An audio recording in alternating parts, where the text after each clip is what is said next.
ഇത് കണ്ടോ, എൻ്റെ ഈ കൊടി ഈ ടെറസിൻ്റെ മണ്ടയിൽ പറിക്കാം. കണ്ടോ, നിറച്ചും കഴിച്ചിട്ടുണ്ട്. ഇത് പഴുത്തു ഇപ്പം കണ്ടോ. അപ്പം അത് പറിക്കുക.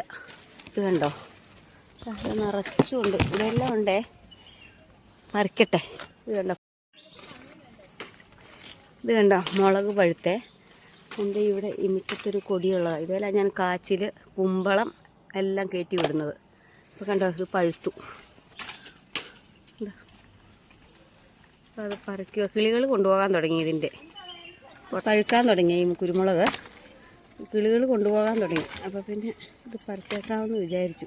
ഇതിലാണ് ഞാൻ കാച്ചിലും കുമ്പളവും എല്ലാം കയറ്റി വിടുന്ന. ഇവിടെ ഈ ഒരു നെല്ലിമരത്തിൻ്റെ ചുവട്ടിലൊരു കൊടിയുണ്ട്. പല കൃഷിയായതിൽ. ഇത് കണ്ടോ, നല്ല മുളക് കിട്ടും. ഒരു കൊടിയേ ഉള്ളേ. കഴിഞ്ഞ പ്രാവശ്യം 1 കിലോയ്ക്കടുത്ത് മുളക് കിട്ടി. ഇപ്രാവശ്യം ഉണ്ട്, നല്ലപോലെ ഉണ്ട്. താഴോട്ടൊക്കെ പറിക്കാനുണ്ട്. ഇപ്പം മുകളിൽ ഇരുന്നുകൊണ്ട് പറിക്കുന്നതാണ് ഇത്. പന്നിയൂർ ഇനത്തിൽപ്പെട്ട മുളകാണേ. ഇതിലെ ഒരാൾ വിൽക്കാൻ കൊണ്ടുവന്ന് കഴിഞ്ഞപ്പം ഞാൻ മേടിച്ചതാണ് ഈ മുളക്. ഇത് പിന്നെ 2 തൈ മേടിച്ചായിരുന്നു കൂടയ്ക്കകത്ത്. പക്ഷെ ഒന്ന് കിളുത്തു, ഒന്ന് പോയി. ഞാൻ ഇവിടെ ഒരു നെല്ലിയയിലിട്ടതാണ്. പിന്നെ ഈ പ്രാവശ്യം പൊതുവേ മുളക് കുറവാണ്. ഞങ്ങൾക്ക് വേറെ കുറച്ച് കൊടിയുള്ളതിലൊന്നും മുളകില്ല. പക്ഷേ ഇതിൽ എല്ലാ വർഷവും നല്ലപോലെ പിടിക്കുവേ. നല്ലപോലെ ഉണ്ട്. ഉണ്ടല്ലേ. ഇപ്പോൾ ഇത്രയും പറിച്ചുള്ളൂ, ഇനി പറിക്കാനുണ്ട്. കുറച്ച് പറിച്ചതേ ഉള്ളൂ. ഇത് കണ്ടോ, ഇതിൻ്റെ ഒരു തിരിയിൽ തന്നെ എന്തോരം മുളകാ കണ്ടോ, കുറച്ചുണ്ട്. ഇതിന് പൊള്ളു കുറവാണേ. കാരണം സാധാരണ ചില ഈ പന്നിയൂരനത്തിനൊക്കെ കുറേ പൊള്ളാണ്. ഇതിനങ്ങനെ വലിയ പൊള്ളൊന്നും ഇല്ല. ഉണ്ടല്ലേ. അപ്പോൾ ഇത് മൊത്തം പറിച്ചിട്ട് ഞാൻ കാണിക്കാവേ.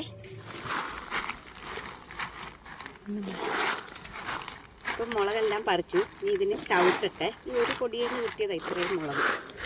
ഇനിയിപ്പം വൈകിട്ടായേ. ഇപ്പം ചവിട്ടി നോക്കുകയാണെങ്കിൽ നാളെ രാവിലെ നിരത്താവല്ലോ. വീട്ടിൽ അച്ഛൻ ഇങ്ങനെയായിരുന്നു ചെയ്തുകൊണ്ടിരുന്നത്. ഞങ്ങൾക്ക് ഒത്തിരി മുളകൊക്കെ കിട്ടുമായിരുന്നു.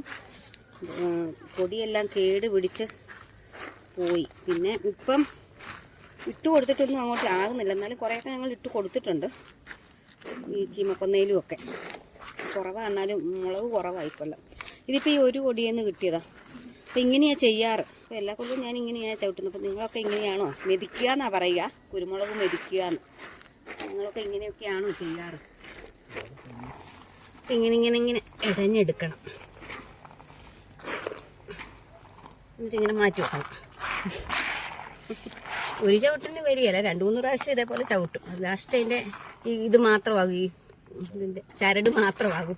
എന്നിട്ട് പിന്നെ അതിൽ 1-2 ഒക്കെ കാണും. അത് പറിച്ചെടുത്തേച്ച് വഴിയിലൊക്കെ പണ്ടൊക്കെ ഇടുന്ന കാണാവേ. അച്ഛനൊക്കെ അങ്ങനെ ആയിരുന്നു ചെയ്യാറ്. കാരണം അടുത്ത കൊല്ലം കൂടുതൽ വിളവ് കിട്ടുമെന്നാണ് പറയുന്നത് ഇതിങ്ങനെ ചവിട്ടി നടന്നാൽ. അപ്പോൾ വഴി കൊണ്ടുപോയി ഇടുമായിരുന്നു ഈ ചരട്. ഇപ്പം അങ്ങനെയൊന്നും ചെയ്യുന്നില്ല ആരും. വഴിയൊക്കെ മോശമാകുകയല്ലേ വഴിയിലൊക്കെ കൊണ്ടിട്ടാൽ, ടാറിങ് റോഡിലൊക്കെ കൊണ്ടിട്ടാൽ. ചവിട്ടി മെതിച്ച് ഇടഞ്ഞിങ്ങനെ ഇങ്ങനെ ആക്കി. ഇനിയിപ്പോൾ കുറച്ചിങ്ങോട്ട് അതിൽ നിന്ന് വാരി ഇട്ടിട്ടുണ്ടേ. അതും ഒന്നുകൂടി ചവിട്ടട്ടെ.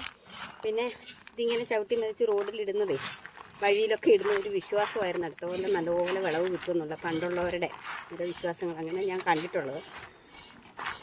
അപ്പോൾ ഇതൊന്നുകൂടി ചവിട്ടി പ്രാവശ്യം കൂടി ചവിട്ടുമ്പോൾ ചിലപ്പോൾ മൊത്തം കിട്ടുമായിരിക്കും. കാലെല്ലാം നല്ല കറയൊക്കെ ആകുകയെ ഈ കുരുമുളകിൻ്റെ. കല്ലേലിട്ട് തേച്ച് കഴുകണം, വൃത്തിയാകണേലേ. പൊക്കോളൂ അത്. കല്ലേലിട്ട് അരച്ചാൽ മതി. കാല് നല്ല വൃത്തിയാകും.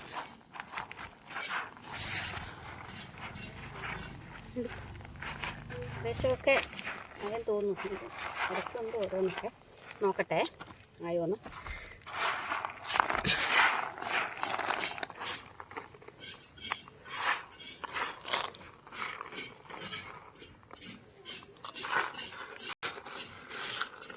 ലാസ്റ്റ് ഒന്നുകൂടി ഉള്ളത് മൊത്തം എടുക്കാം. ബാക്കിയുള്ള ഓരോന്നൊക്കെ മുളക് കാണും ഇത് ഈ കൊന്തിലൊക്കെ. കൈ കൊണ്ടെടുക്കാം. അപ്പോൾ അത് ഏകദേശം ഈ ചരടിലെ മൊത്തം വന്നിട്ടുണ്ട്. കുറച്ച് ഓരോന്നുണ്ട്. കൈ കണ്ടോ, കയ്യേലും ആയി, കാലേലും ആയി.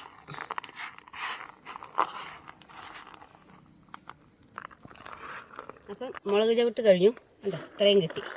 പിന്നെ ഇനി ഇപ്പം ഏകദേശം സന്ധ്യയായ സമയം. ഇനി ഇതിനെ നാളെ നമുക്ക് വെയിലത്തിടാവേ.